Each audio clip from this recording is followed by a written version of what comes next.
Hey everyone, how you doing? This is Amon Green, Green Bay Packers all-time leader in rushing, and you're watching Packers Total Access Live, your daily source for Packer content.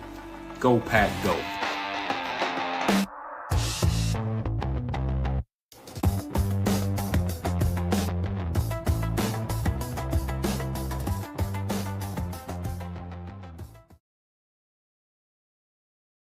What's up, guys? Welcome to PTA. My name is Clayton. You can check us out on packernet.com. Find me on Twitter at Packers_access. Just want to do a quick show as 2-0 for this already in the chat. Is this a pre-pregame show? Yes, it is. 2-0 for this, as a matter of fact. Now, I was kind of digging through and I started to go live late last night when the Malik Heath news kind of broke. And I say news broke because we still don't have a whole lot of details, but I wanted to dive into it a little bit with the chat and just do a quick little video and kind of give the latest that I can find on the situation. If you guys are unaware, Malik Heath not traveling with the team today.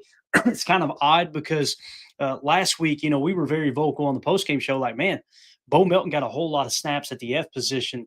And obviously he performed like a backup cornerback would playing wide receiver for your Packers, right? So, you look at our receiver room in 1 second, we're going from, man, they're extremely deep to all of a sudden, okay, you got some injuries, but you still feel good about Heath. You feel good about Wicks. You feel good about Dobbs. You feel good about Watson, obviously. And you turn around and you go, okay, why is Bo Melton on the field and not Heath? Now, most of the time you could chalk that up to a specific position, right? Like, okay, maybe Heath isn't that familiar with the F position. But that really didn't compute in my mind either, because I guess it's got to be that. That's the conclusion we came up with, right?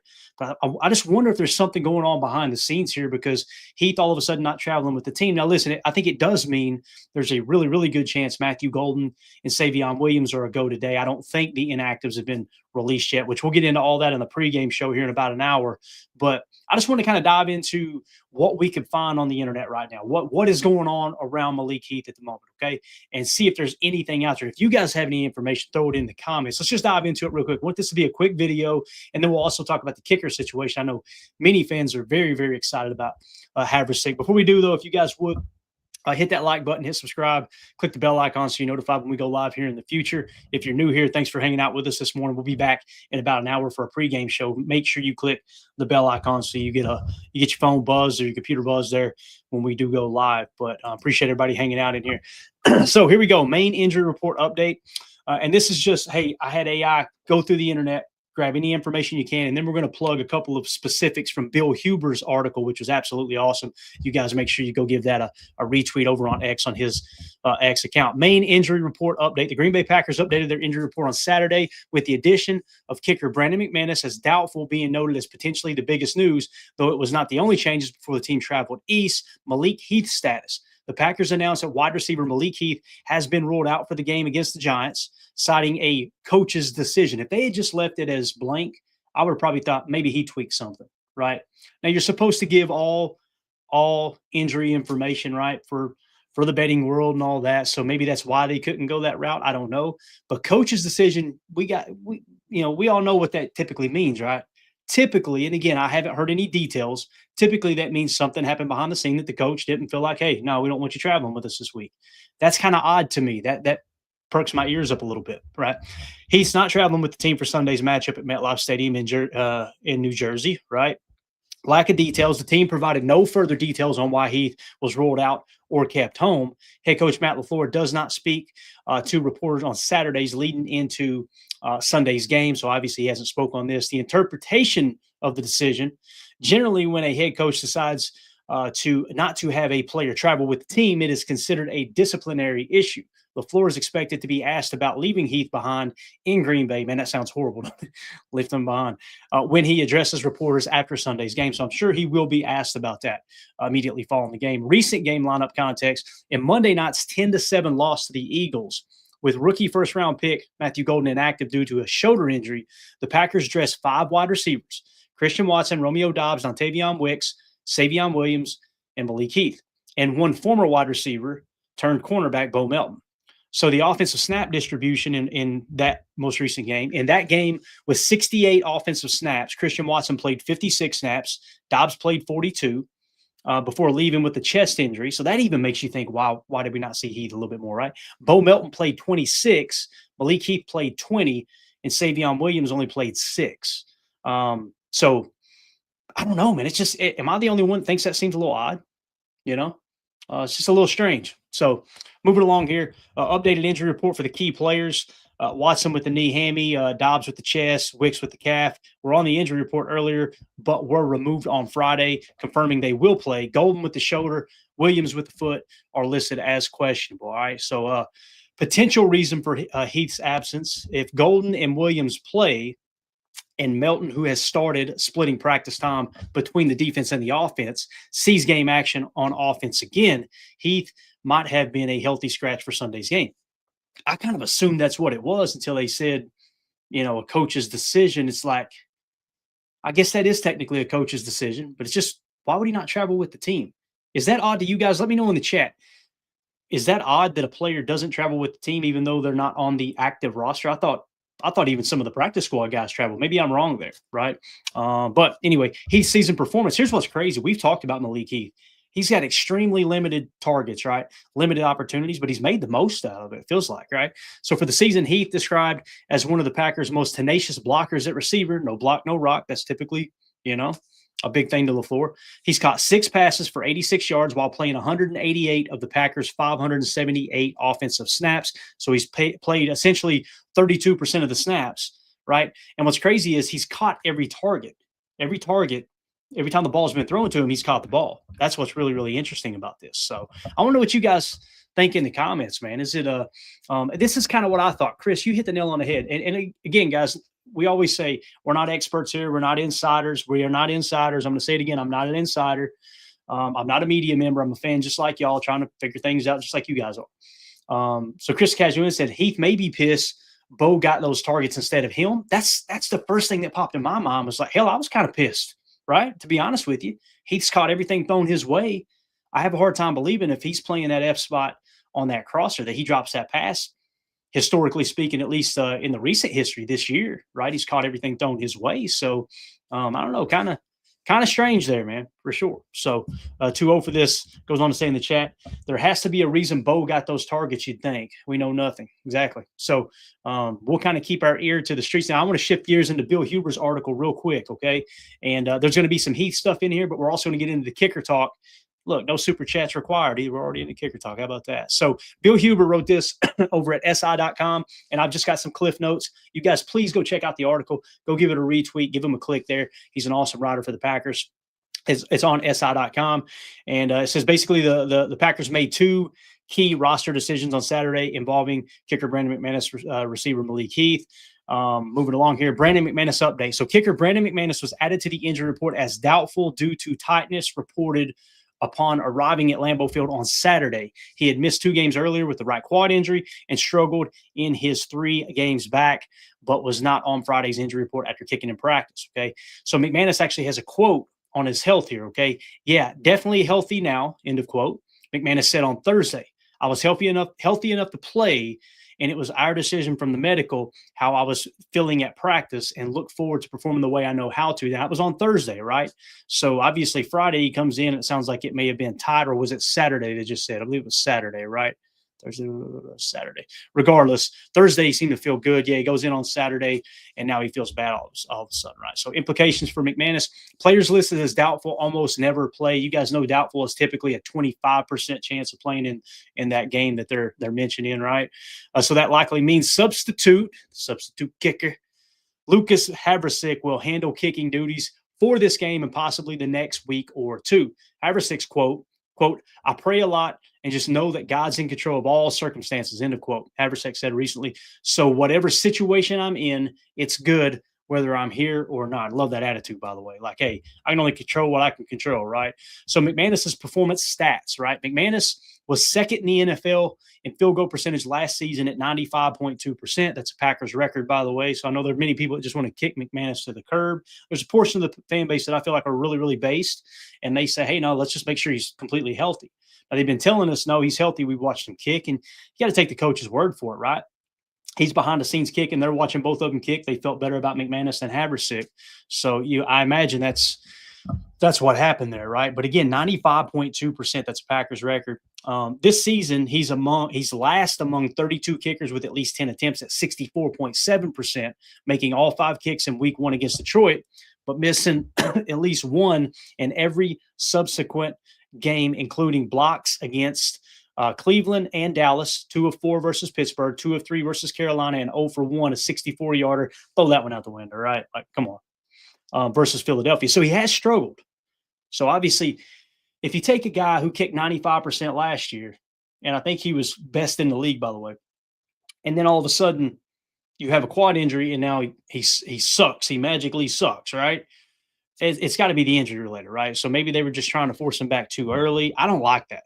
I mean, it's just, we kind of talked about it. Like, obviously, you got to trust the coaches. They're the ones watching them kick in practice, right? So how do you go about that?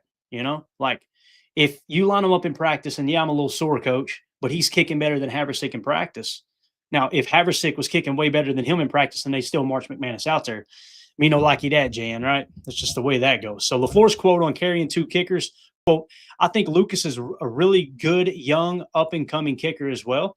So fortunately for us, we have the flexibility with our roster to carry 2, right?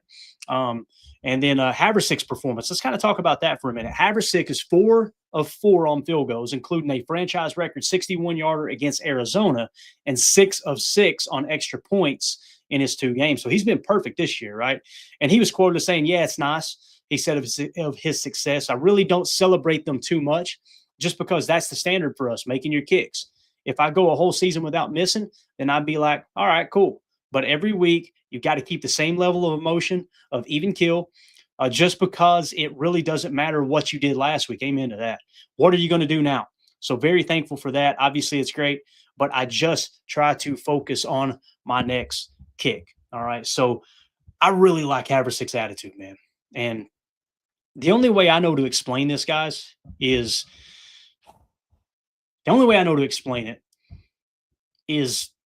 McManus convinced them, hey, I'm good to kick. Here's the thing, too, guys. We watched him in pre-games, too. We watched McManus nail him 58 yards, right? So it's like, I don't want to sit here and feel like, oh, yeah, we seen this coming a mile away. When we're watching him in pregame, they're telling us the practice reports look good. I don't know. It's just it's tough, man. So let's circle back around to the Malik Heath's decision through Bill Huber's eyes, see if anything new's here, and we'll wrap up so I can go downstairs and try to drink some water or something and get this throat cleared up, man. It is still hanging on. But Malik Heath's decision, obviously he didn't travel with the team, He's caught all 6 targets. We talked about that. Receiver rotation. Milton's quotes. Bo Melton's quote, it's fun for sure. Melton said of playing offense and defense, been doing both this week. We'll see what comes on Sunday. He also noted, I feel like the last game I was running good routes and stuff. I think this week we've been doing a good job of me getting some catches in. So that's the other thing that we got to take into consideration. Like, nobody's pissed at Bo Melton. Bo Melton's a great special teams player. He's filling a void there on defense as well. He gives you some roster flexibility. But also, I think we would all agree, since camp, they've really steered his practice reps to playing cornerback and getting him ready there, right? So now they got to get him back on the jugs machine, get him catching passes from Jordan, and probably a little bit from Malik behind the scenes as well. But yeah, I try to give him a little bit of grace because he's being asked to do so much, right? So yeah. So that's pretty much it, man, that we've got on that whole situation. There's no practice squad elevations for defense. So with only cornerback Nate Hobbs rolled out, no defensive back was elevated. Bo Melton and Kamal Haddon are next up behind starters Keyshawn Nixon and Carrington Valentine. I'm really excited to see Carrington again today, waiting for that first pick of the year for sure. So yeah, that's pretty much it we have on that. Now I want to wrap up with Lucas Haverick's career stats.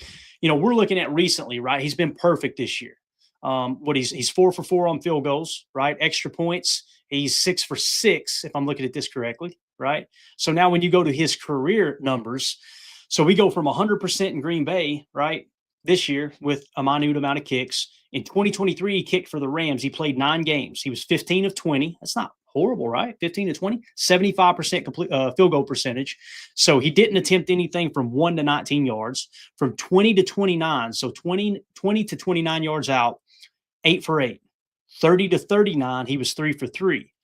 He was 2 of 6 from 40 to 49. Okay, so from 40 to 49, he hit 2 out of 6 kicks. And then 50-plus yarders, he was 2 of 3 with a long being 52-yarder. He was also 19 of 22 on extra points. So keep that in mind. Out of 22 attempts on extra points, He actually missed 3 in 2023. And here's why I bring that up. I love Haversick. I think it's awesome that we've got the flexibility. We got a little bit of depth there at the kicker position. I think that's great.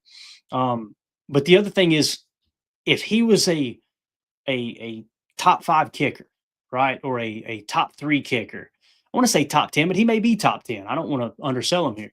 But if he was like an elite kicker, he'd be on a team somewhere. I think we would all agree, right? So I'm not expecting him to go out there and hit 100% every day, right?